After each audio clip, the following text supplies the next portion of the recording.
Welcome back to the Adam Bernard podcast. I'm Danniela, I'm your host. Today we're going to be talking about the 2026 World Cup that's happening in the US.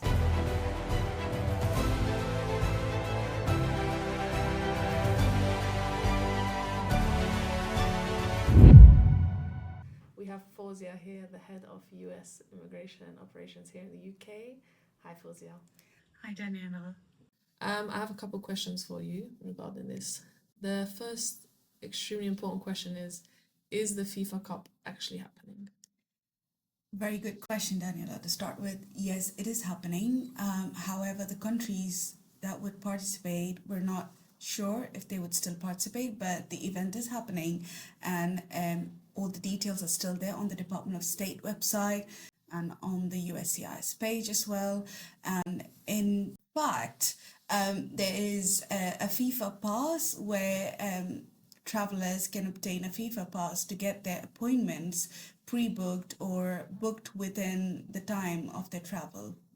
Okay, thank you for clarifying that for all of us. Do UK citizens need a visa for the 2026 World Cup, or is an ESTA enough?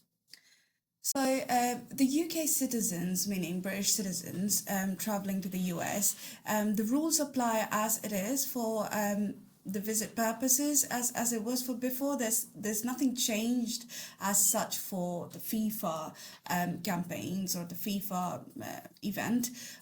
So as a British citizen, you can travel on an ESTA to attend the match. However, if your ESTA has been not authorized or denied or revoked, if you've had any visa refusals in the past on your previous passports, or if you have a dual nationality and if you have a second passport, if you've had any visa refusals on that passport, that can affect in getting an ESTA approved. And if your ESTA is not approved, then the next step is applying for a tourist visa, or what we call as a B2 visa, to visit the US.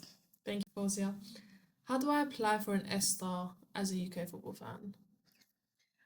ESTA applications are relatively simple, but if you need a guidance on how to fill out, the only key issue here is filling out the questions accurately, understanding the legal terminologies listed on the online form. The form as such is simple, but it comes with a lot of risk, especially if it gets denied due to small mistakes which applicants make, then their ESTAs can never be approved in future, and they have to always apply for a visa.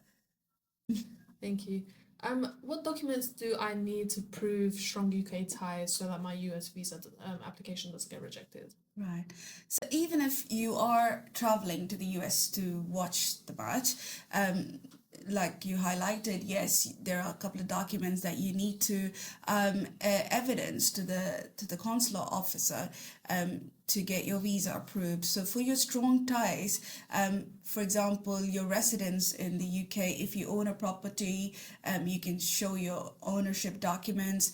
If you rent a property, so the tenancy document would do. So basically anything that proves your strong residence ties to UK and your employment in the UK. So what they try to evaluate is that whether or not you would come back after your trip. So do you have strong ties to come back to your home country after your trip? So documents such as your employment documents, your residence documents, these are all good pieces of evidence. But if you need more guidance, I would request the viewers to book a consultation so that we can go through a one-to-one basis on what are the requirements they have if the generic documents don't apply to them. Okay, but wouldn't, for example, the World Cup tickets just being purchased, isn't that enough evidence to say that? That is one of a good evidence, I would say. So that's one of the criteria that the applicants would meet, say, in terms of meeting a requirement. So they meet a purpose. The purpose of travel is one of the strongest criteria that they would need to meet. So purchasing a ticket would prove that. Okay. What are the common reasons UK applicants get US visas denied? The common reasons could be having a prior criminal record. Now, this is a commonly misunderstood term.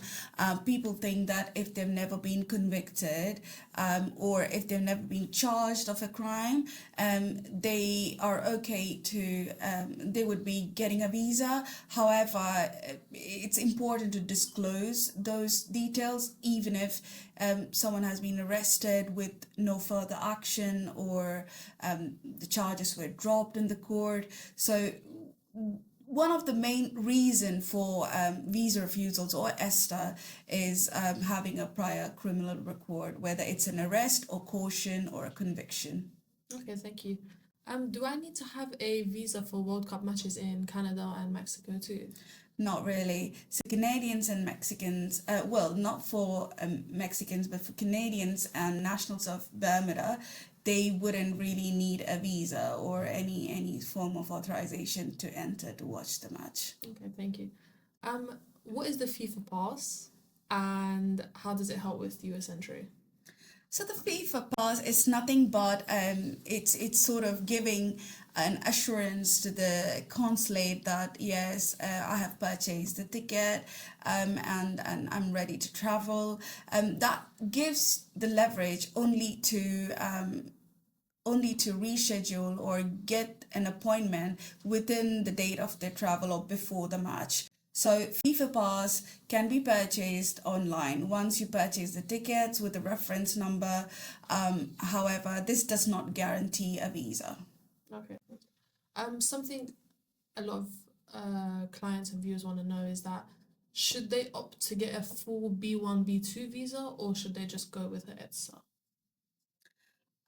To attend the match, is it? So to attend, they can go with an ESTA because it falls under the regulations of an ESTA, which is tourism or visit. So they can go see the match. If it's within the 90-day period, they can travel on an ESTA.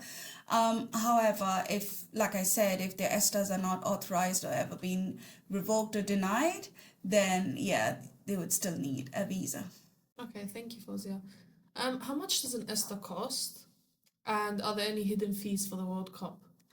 There's no hidden fees for the World Cup. So the ESTA fees is based on what's seen on the website. So I believe it was $21. Now it's changed to $42 or $40 around. So that's all for the cost for ESTA.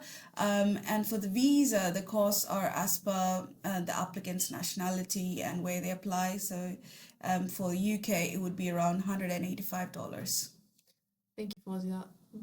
Would you care to explain to us, please, if it's not too much trouble, what's the full step-by-step process of getting an ESTA?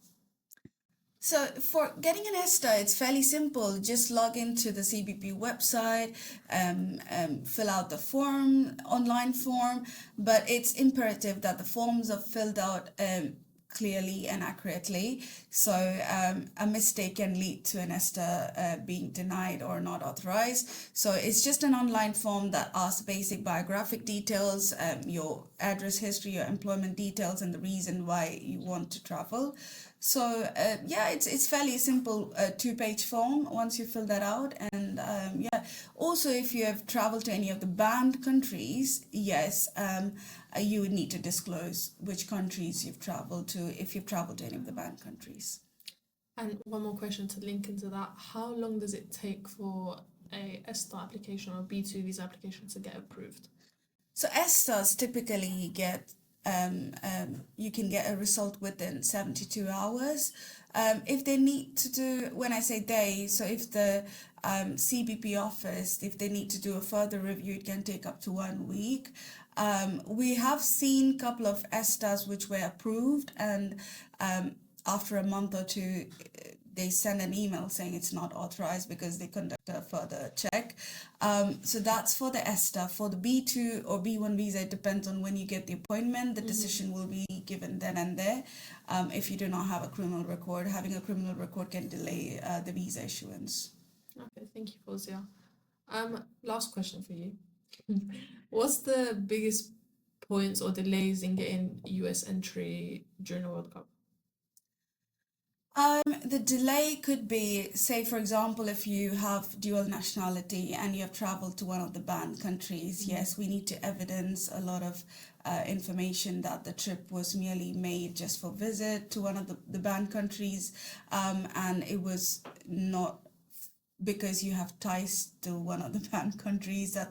That could cause delay in terms. Also, if an applicant has got a criminal record, further checks can take a longer time. Apart from that, there's no such delays as long as if you have purchased a ticket for the FIFA Cup and if you have the appointment scheduled, you can get a decision on the same day and with plus or minus 5 days for the visa issuance. Thank you. That was Miss Fawzia, the head of US operations here at Adam Bernard's in the UK.